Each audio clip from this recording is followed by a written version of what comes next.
So what to do with buyer leads? Hey, this is Jason Morris with Real Estate Agents That Really Work. And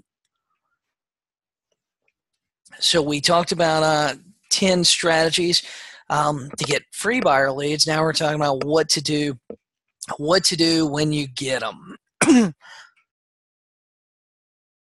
So I think this is a big issue that a lot of agents have, is they go out there and they work real hard and they get leads coming in, but then when they get the leads actually coming in, they don't really know what to do with them.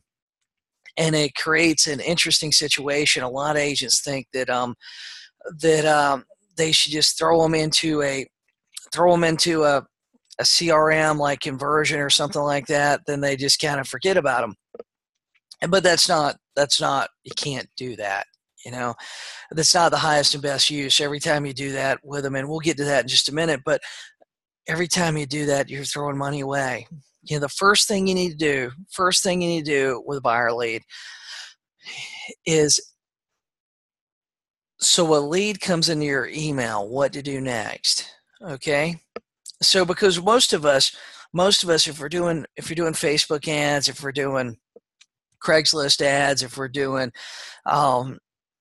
whatever it may be, Facebook, they're coming from our blog, whatever it is, typically they're going to come in through our email or through some sort of funnel type system, whether it's a phone call or what. But typically we're going to get leads emailed to us if we're doing online lead generation. So first thing we need to do is we need to call them ASAP. The faster you can call them, the better. And there's already been studies, there's already been all kind of stuff done with this whole thing, that the faster you call them, the better off you are, the more likely you are to actually get them on the phone, the more likely you are that they remember what they were actually looking at on the website. The faster you call them, the better. If you can respond within 5 minutes, I've read is optimal.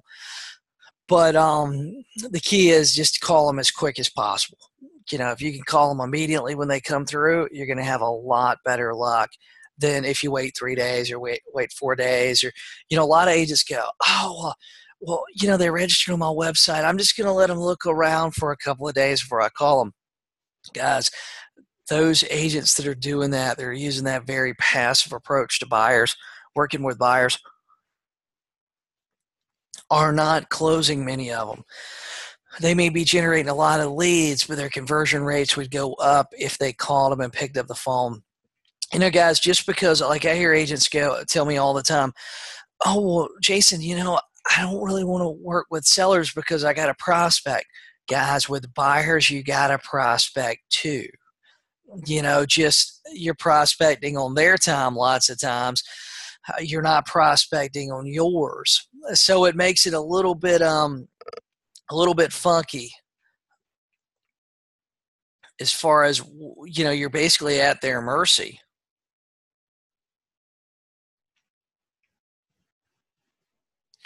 You're basically at their mercy because you have to call them when they come through. You can't wait. You can't wait around. It's harder to time block. Now your follow-up you can time block, but once they come through, call them as quick as they can. So now, if no answer,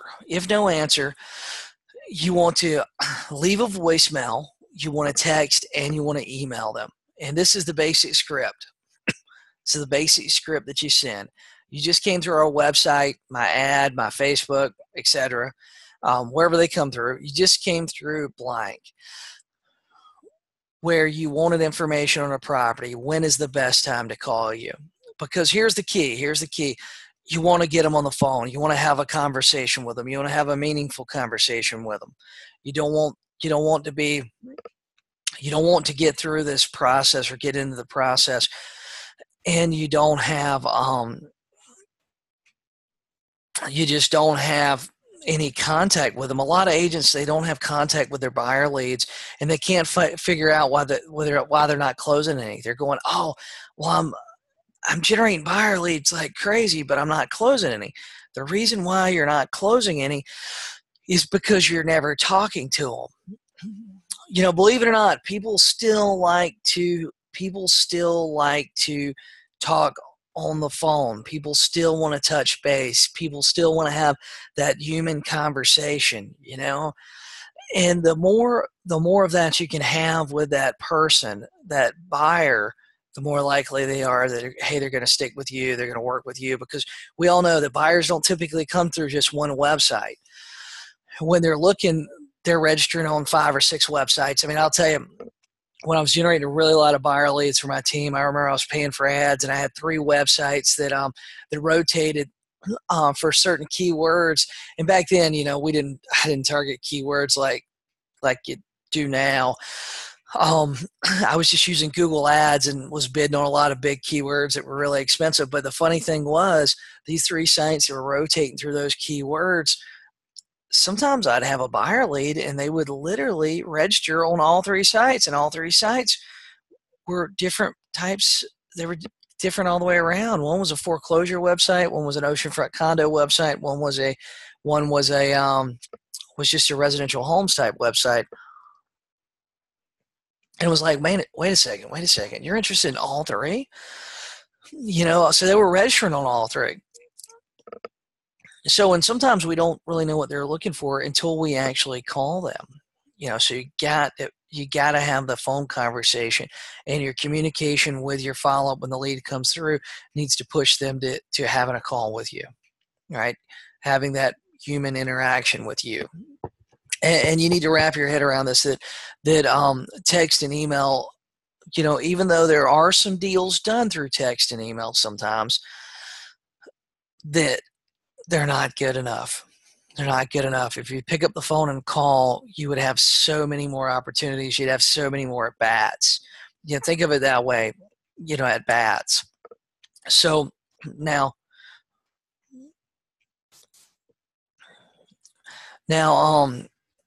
here's the thing. If you do get them on the phone, this is my basic script. This is my basic script that works for buyers. That buyers are a little bit different than sellers, because buyers, sometimes you can't predict the conversation the same way you do sellers because of their different needs. But we can have an outline, and this is the outline I like to use: who, what, when, where, and how. Who are you? Because I always like to make sure I know. I like to know who I'm talking to. I like to know who I'm working with. I want to know a name. I'll tell you, I had a lady call me the other day, and she starts asking me about all these properties, and I mean, she's asking me like super in-depth questions. It's going to take me like some time. It's not like something I could answer right off the top of my head. It was like in-depth information, and I go, "Who are you?" And she goes, "Oh, my name's Karen." And I said, "Karen who?" And she goes, "Well, I don't want to tell you my last name. I'm looking for a party that wants to remain anonymous." And this was a buyer lead. This person called me. And the thing is, man, the conversation gets cut real short when you have that happen, because every now and then you have buyers that do that. They'll call you back. They want to call you from a private number. You don't know who they are. They won't tell you their name. And honestly, guys, in 2018, in today's world, it's dangerous. You got to know who you're working with, So who are you? Number 2, what do you want? Right? We want to work with buyers. We really want to work with buyers that know what they want. The buyer that's going, oh, I might take a condo, and they're wanting to see everything from, $50,000 to $750,000. Sometimes those buyers, and we get them here. I'm in Myrtle Beach. You know what? We'll get them that, hey, they're coming to the beach on vacation. They don't have anything to do Tuesday. And so what they think they're going to do is they're going to have a tour guide for the day, and they want to look at houses everywhere from $50,000 condos to $1 million homes. And guys, typically that is not a serious buyer. What do you want? It's not a buyer that sometimes you want to work with, because if they don't know what they want, you can't really help them. So we really want to work with the buyers. We want to pre-qualify the best we can. Who are you? What do you want? What type of property are you looking for? Are you looking for a piece of land out in the country? Are you looking for an oceanfront condo? Or are you looking for a nice home that's in a really good school district? What are you looking for? Number 3, when do you want to buy it? Guys, now one of the things here that I think's wild. Like I've seen agents in my market, over the years. I've been in the real estate business 14 years, and one of the things that I've seen over and over again is I've seen these buyers agents that will literally work with buyers for years. And you know what? If you've got a long-term follow-up system there in your CRM, maybe it's not such a big deal. But you know what? Buyers that want to buy in 5 years, guys, those people, they go on the back burner. The ones that the serious buyers are looking to buy in the next 60 to 90 days. And I think it's really important that you qualify them based on when they want to buy. The ones that are really far out, they're not as important. Those are the bottom of the stack as far as leads, right? You're looking for the buyers that want to buy in the next 60 to 90 days. They want to buy before the summer's over. When do you want to buy? We have this here in my market. We'll have buyers that say, oh, well, yeah, well, we'd like to buy when we retire in about 5 years, but can we go look at property tomorrow? For me, that's a no. I don't want to work with that person. In 5 years, who knows where we'll be, who knows where home prices will be, who knows what will be available in the market. We may go through the biggest boom. In the next 5 years, we may go through the biggest real estate boom we've ever been in, and prices may go to a point that they're outrageous. Then again, 5 years, we may be in a massive recession, and, and it just doesn't, make sense what they're looking at today versus 5 years. It doesn't make sense. Where do you want to buy? Now, I think this is really important because most of us are working in markets. There's different neighborhoods, there's different sections, there's different school districts. The more you can narrow this down, the better. Lots of times, I'll tell you, lots of times, I had a couple one time that I sold a house to. They came through my website. I talked to them, and real briefly on the phone, and this was interesting. They said, oh, well, we've talked to 3 or 4 real estate agents, and maybe what we want's not out there. And I said, what do you want? And they said, well, her husband had been really sick. They were an older couple. They were retired. He'd been really sick, and he was a big golf fan. Guy loved playing golf, but he just wasn't able to anymore. He wanted to live. He wasn't able to anymore. They couldn't handle stairs, or he couldn't handle stairs. And the thing was, they wanted to be on a golf course that was easy to get to from the airport. And they were 100% ready to buy. No ifs and buts. They were ready to go. Now, they knew where they wanted to be. They wanted to buy right away. They wanted it to be like a short cab ride from the airport to the house, and they were going to keep a car at the house. They wanted to have views of the golf course so that he could sit on the back porch and watch people play golf. And, they knew everything. But most of the agents that they were working with, they were taking them 20, 30 minutes away from the airport. They were taking them all over the place. They were not listening to what they said. They weren't asking these questions. What do you want? When do you want to buy? And where do you want to be? And these people literally first trip, we looked at 7 or 8 homes. Most of them we could ride by, and they didn't like. He actually even had some preference of golf courses. And he'd been researching online. He knew, and a lot of buyers that are really serious, they're doing this. They're actually looking online. I got a message through Facebook last night. There was a lady that I'd worked with several times over the last probably 10 years. I've sold her and her family property. And she goes, hey, Jason, I want to buy, she's really big into Airbnb, and she's already got 3 in one building. And she messaged me, and she goes, hey, I really want to buy in this, I really want to buy another one. I'm booking she's booking like crazy. She really wants to buy another condo in this one building. And man, she's already done all the research. She knew it was on the market before she texted me last night, but where do you want to buy? Number 5, how do you want to pay for it? This is probably, or how are you going to pay for it? This is probably the most important question to ask your, the people. How are you going to pay for it? Have you talked? Oh, well, we don't know. And that happens a lot, guys. I mean, that happens a really lot. Sometimes they know exactly how. Hey, we've got cash in the bank. We've got X number of dollars in the bank. And you go, fantastic. Then sometimes they just don't know. They want to buy a house. They just don't know. They don't know.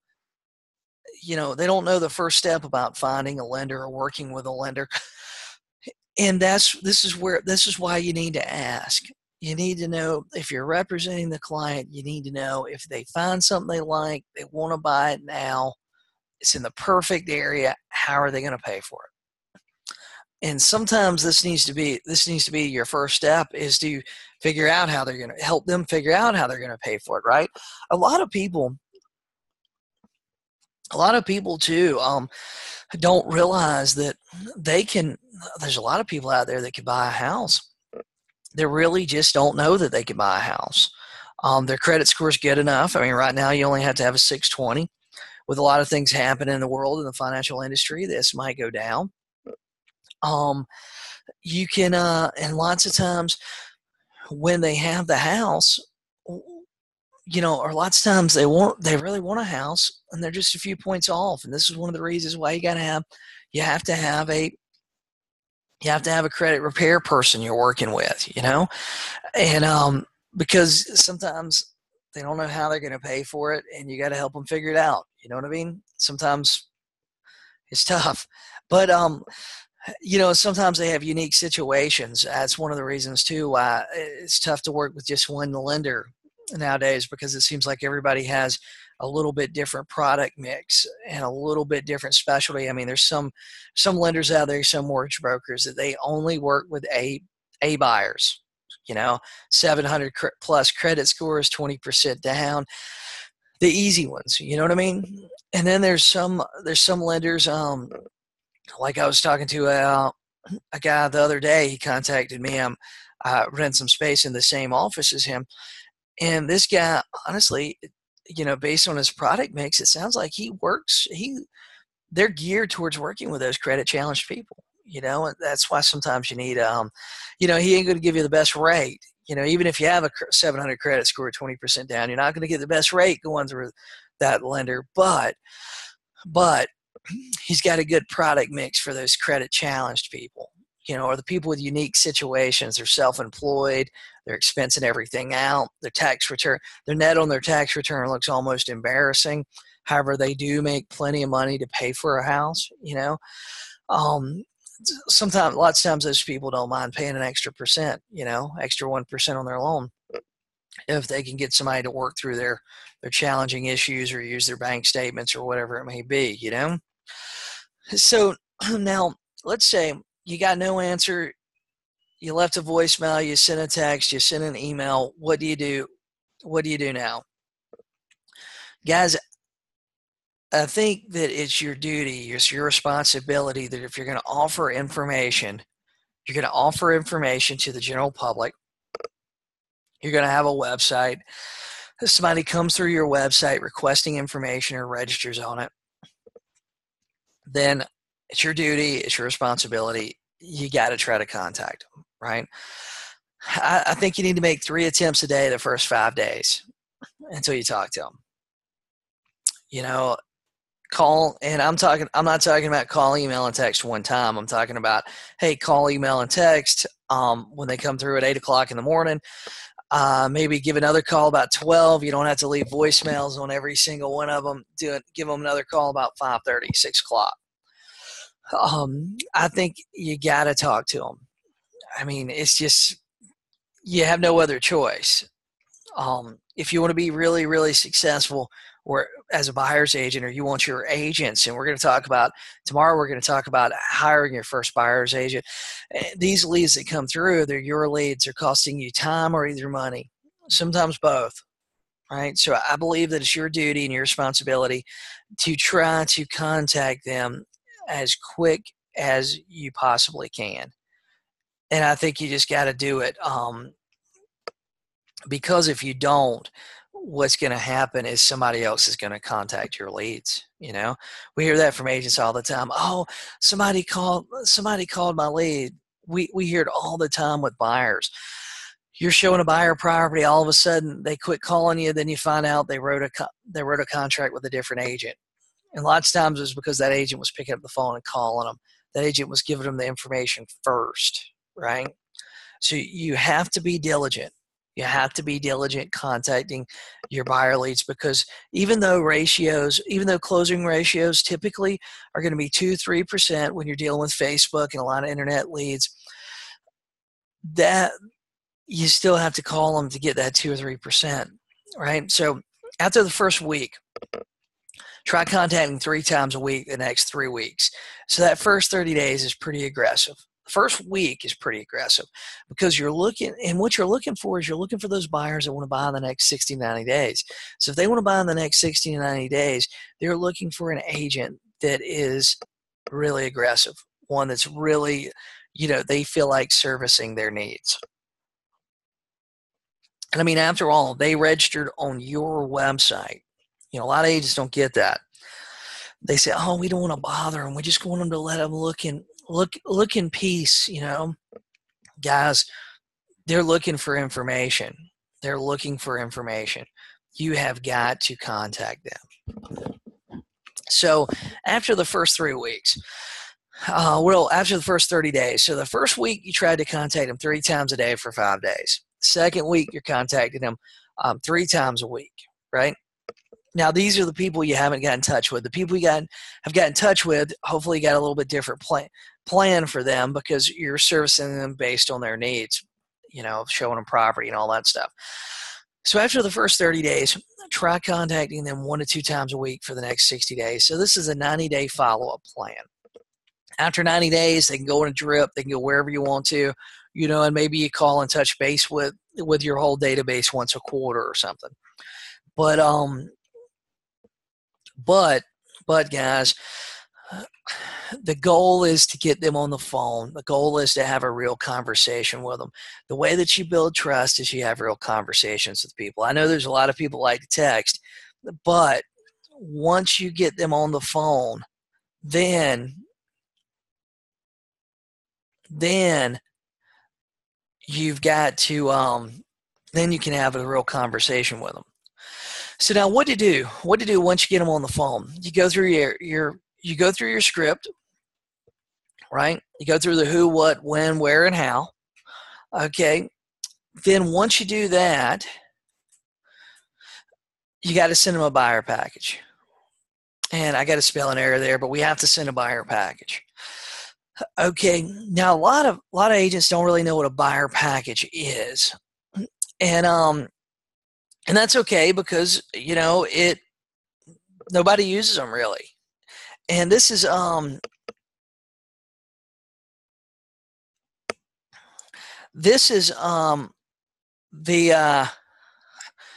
cinema buyer package. And Joanna, I'll get to your question here in just a second. But what is your buyer package? Now, it can be an email out. It can be PDF, just like your pre-listing package, but it's information about you. It's information about you, your team, and what you're doing to sell houses. And it's information about the buyer process. You're showing them that you got a plan, right?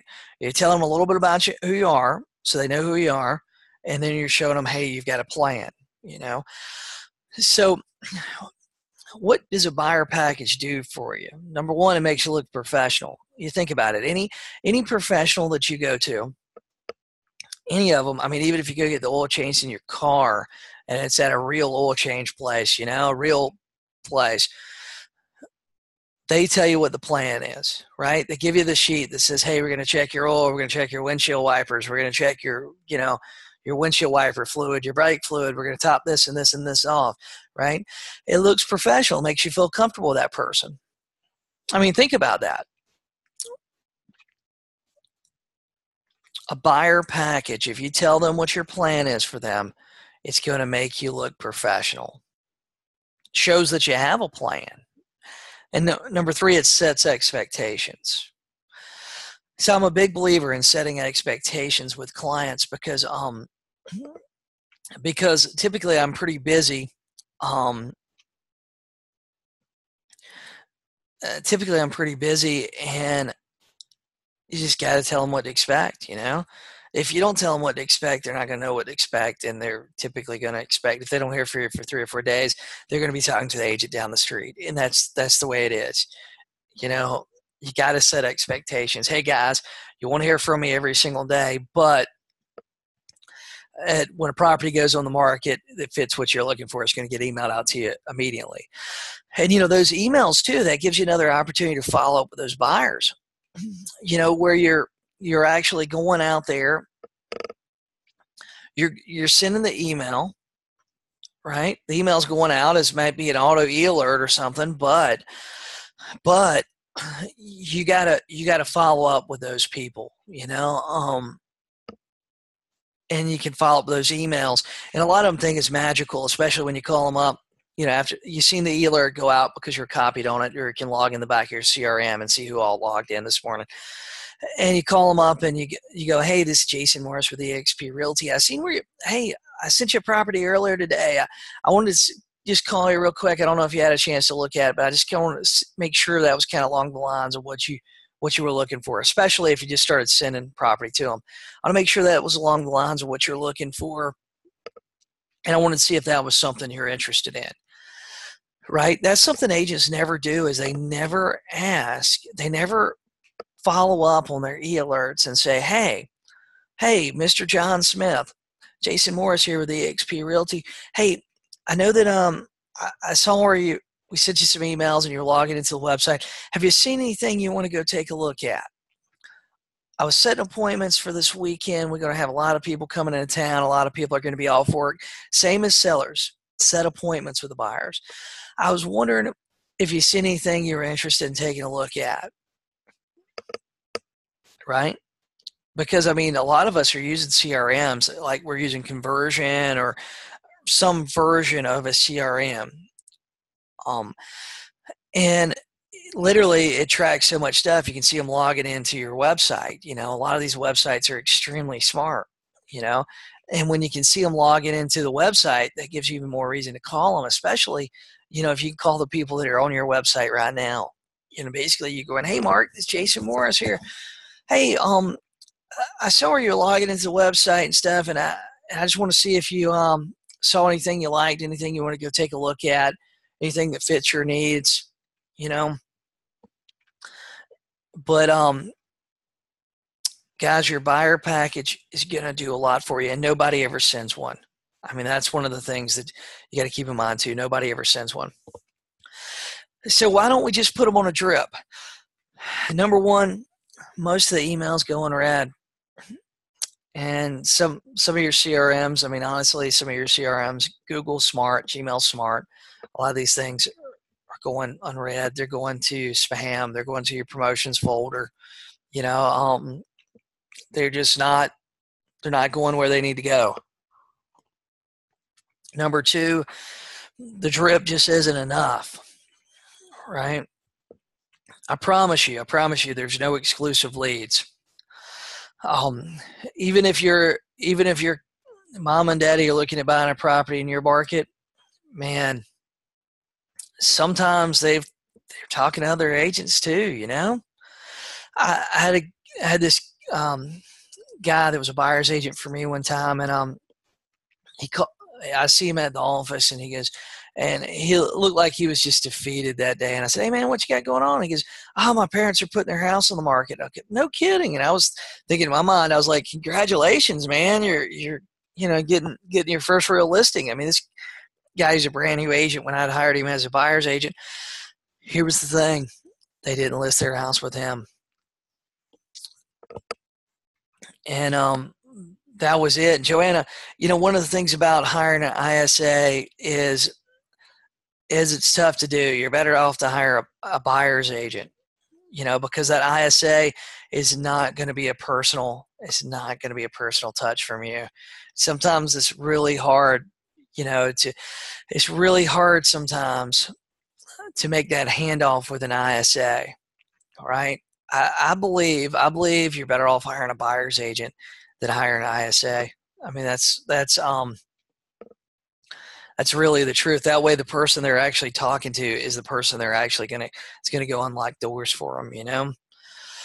Um, Number three, though, a lot of these buyers that you've got registered on your website, a lot of them, they're coming through. A lot of them that you're putting in your CRM, and you're going, hey, I'm going to put them on a drip. Hey guys, they're on multiple drips. I can't wait for this whole drip thing to go away.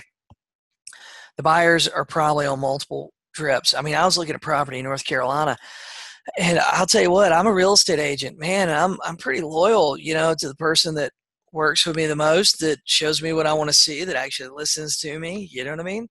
I'm pretty loyal to them. Guys, I'll tell you this, I'm on multiple drips.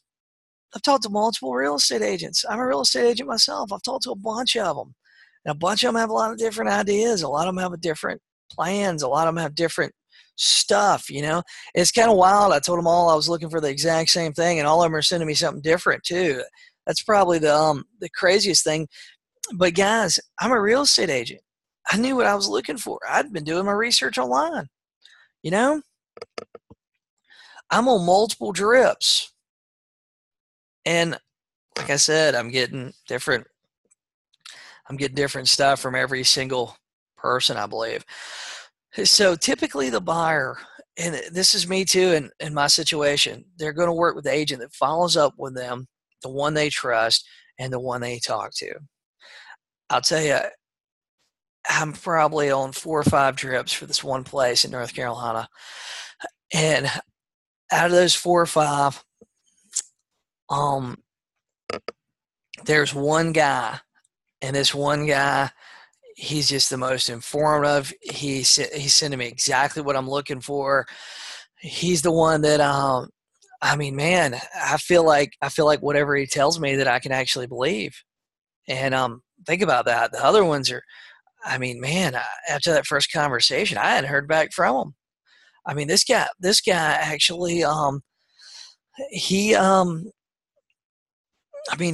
has called me on the phone. We've chatted. We talked again about time frame. I told him what I was looking for. I said, hey, after the summer, this is what I want to buy. I'm a pretty serious buyer. This is what my plan is.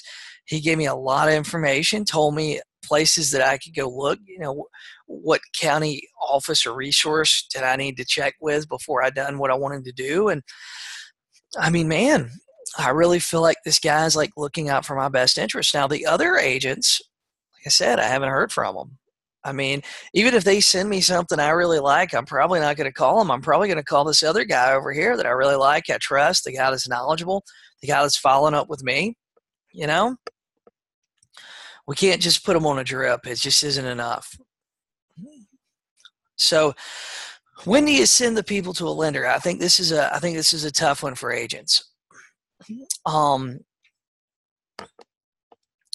think this is a really tough one for agents.